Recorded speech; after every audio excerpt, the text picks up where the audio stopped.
Social emotional learning is really important in elementary school because it's a life skill that has a foundation at home, but elementary schools have an obligation to bring the skills forward and help the students get ready for middle school and life.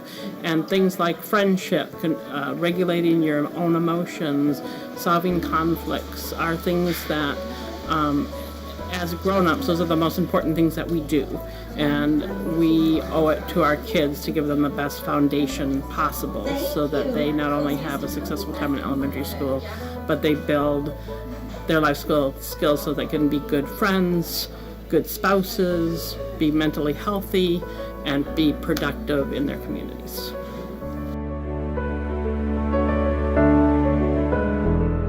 Morning meeting is important because it gives my students an opportunity to come into the classroom in the morning and not just jump right into academics. You know, they have an opportunity to be with each other and feel like they're part of a community. Kids do really well with routine, and it's a routine that we do every morning. It's kind of the foundation of our day. It gives me an opportunity to check in with them, sort of get a read on what's going on with them individually and as a group, to get the vibe of the room. It's an opportunity for them to be seen and heard by their fellow students and feel like they have a voice in the community, to learn to be kind and compassionate with each other. It's the foundation of our whole day. What I like about morning meetings is that we get around in a circle and we greet each other and have fun. Having a strong classroom community is important because we want these kids to grow up to be future adults who are not just functional members of society, but that they're compassionate and they create a compassionate society where everyone feels like they have responsibility to each other. What I like about my morning meetings is that we share feelings, and I like to see other people's feelings, and if they're feeling down, I want to cheer them up. People make compassionate choices as adults, and it's our job to start that now. In terms of academics, I think it helps them to feel like there's a purpose in being here. We say, we want them to feel like they belong. I think people don't thrive in a setting in which they don't feel like they belong, and they're not going to do the most that they can do academically if they don't feel driven to be here by being part of a community. I structure my class meeting in several parts. We try to start with greeting each other, because usually it's first thing in the morning, and so I want them to have the opportunity to say hi to their classmates and their friends, and to say hi to me and tell me something that's going on in their day. And then we do a share. So I might have a topic. We've started with some quotes recently, and we've been thinking about the quotes and what they mean and how they could be helpful for us. And then if we have a problem we need to solve, we do that part next. If we have something that we want to proactively think about, we do that part next. And then we usually try to do something at the end where they're getting to know each other more. So some type of activity where they're sharing their thoughts about something or sharing an event that's happened to them. If you're shy, you have to make the shy person welcome so they would stop being shy, make more friends, and have a good time in school. Class meetings help build a community in our room by helping the kids learn more about each other and build that relationship. When you know more about somebody, you're more likely to show them kindness and respect and fix problems when they happen. So we try to do things where they're learning about their classmates and seeing their classmates as awesome friends. Class meetings are a really important part of our classroom, and they help not only in building relationships, but we use it academically too in our circle. When they come in the morning, we have a soft start, and they come in and they're able to just make their own choices about how they want to spend their time. They can visit, they can do art, they can do math challenges. It's really up to them, but it's kind of just an easing into our day, and then we go right to a morning meeting.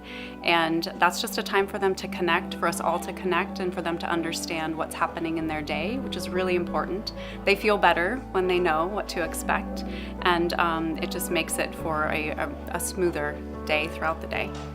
I like morning meeting because with free share we can just share whatever we want, and if there's a problem we can tell the teacher, and she'll after morning meeting we'll go into more in-depth discussion, and it'll eventually, whatever the problem is, it'll be stopped.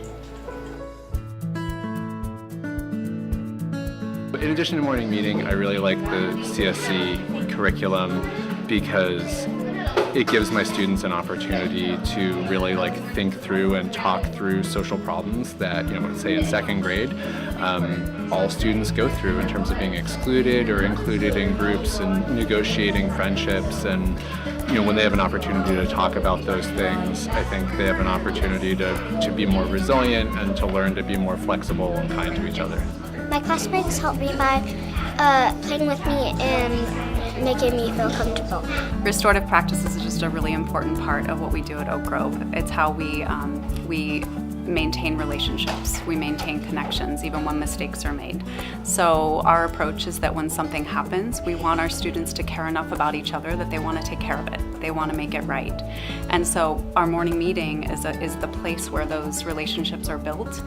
And things happen, they obviously happen, but there's a better chance that it's going to be repaired, and a lot of it is just the students do it. They take care of it on their own because of the strong foundation, I think, of the relationship building that we do. We really emphasize it here. If you have a conflict with somebody, you can call them over and just say, let's go to the peace table. And then you guys will sit down and we will kind of just talk out the conversation. And then when they're done, they could come back in. So it's just something to help with conflict and to help them, if they're friends, to get their friendship back.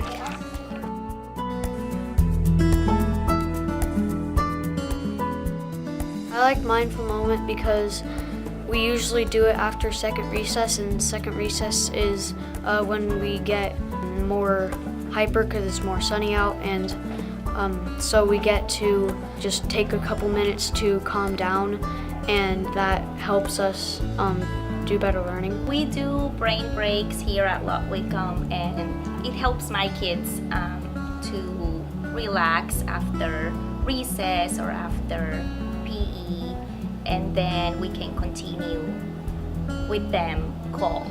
A lot of them need regulation, and they come very excited after recess or after doing an activity, music class or PE.